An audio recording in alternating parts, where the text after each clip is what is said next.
Indian 2 பார்த்துட்டு இருக்கும்போது, திடீர்னு வந்து கமல்ஹாசன் அவர்களுடைய என்ட்ரி வந்தவுடனே தியேட்டரே வந்து பயங்கர கூஸ்பம்ப்ஸா ஆயிடுச்சு. எல்லாரையும் வந்து எந்திரிச்சு நின்னு கத்த ஆரம்பிச்சுட்டாங்க. இத பத்தி டீட்டெயிலா தான் பேசப் போகிறோம். இந்தியன் 2 திரைப்படத்துல வந்து சங்கர் அவர்கள் தன்னோட பழைய திரைப்படங்கள், அடுத்து வரப்போற திரைப்படங்கள் எல்லாத்தோட சின்ன சின்ன போர்ஷன் வந்து வச்சிருக்காங்க. அது வந்து நெறைய கூஸ்பம்ப்ஸ் வந்து உருவாக்கிறது. முக்கியமா வந்து கேம் சேஞ்சர் திரைப்படத்தோட டைட்டில் வந்து சில இடத்துல வர மாரிலாம் வந்து வச்சிருக்காங்க. இது வந்து கேம் சேஞ்சர் திரைப்படத்துக்கு ப்ரமோஷன் மாரியும் இருக்கு. ஸோ இப்போ வந்து சூப்பர் ஸ்டார் ரஜினிகாந்த் அவர்கள் இந்தியன் 2லயும் வந்து மாஸ் காட்டியிருக்காங்க. செம மாஸான சீனை வந்து இந்தியன் 2ல வந்து வச்சிருக்காங்க.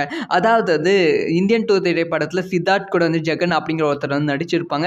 ஸோ அவங்க வந்து நிறைய திரைப்படங்கள் நடிச்சிருக்காங்க. அவங்க வந்து சித்தார்த் கூட காமெடி பண்ணிட்டு அவங்க கூட ஃப்ரெண்டா வந்து இருப்பாங்க. அவங்க வந்து ஒரு சீன்ல வந்து சிவாஜி, ரஜினி மாரி வந்து பண்ணி காமிப்பாங்க. அது வந்து தியேட்டர்ல வந்து செம மாஸா வந்து இருந்துச்சு. சும்மா நடிச்சு தான் காமிக்கிறாங்க. அதுவே மாஸா இருந்துச்சு. ஆனா வந்து திடீர்னு வந்து ரஜினி அவர்களோட ஃப்ரேம் வந்து வச்சுட்டாங்க. சிவாஜி படத்துல ரஜினி வந்து கார்ல உட்காந்துட்டு கால் மேல் கால் போட்டுக்கிட்டு பேசுற ஒரு டயலாக் வந்து கரெக்டா வந்து 2 செகண்ட் வந்து போற மாதிரி வச்சாங்க. அது வந்து தியேட்டரே வந்து அப்படியே வந்து இரப்ட் ஆயிடுச்சு. தியேட்டர்ல இருக்க எல்லாரும் வந்து பயங்கரமா தான் அந்த சீன்ல வந்து கட்ட ஆரம்பிச்சிட்டாங்க. அந்த ஒரு 2 செகண்ட் வந்து செமையா வந்து என்ஜாய் பண்ணாங்க.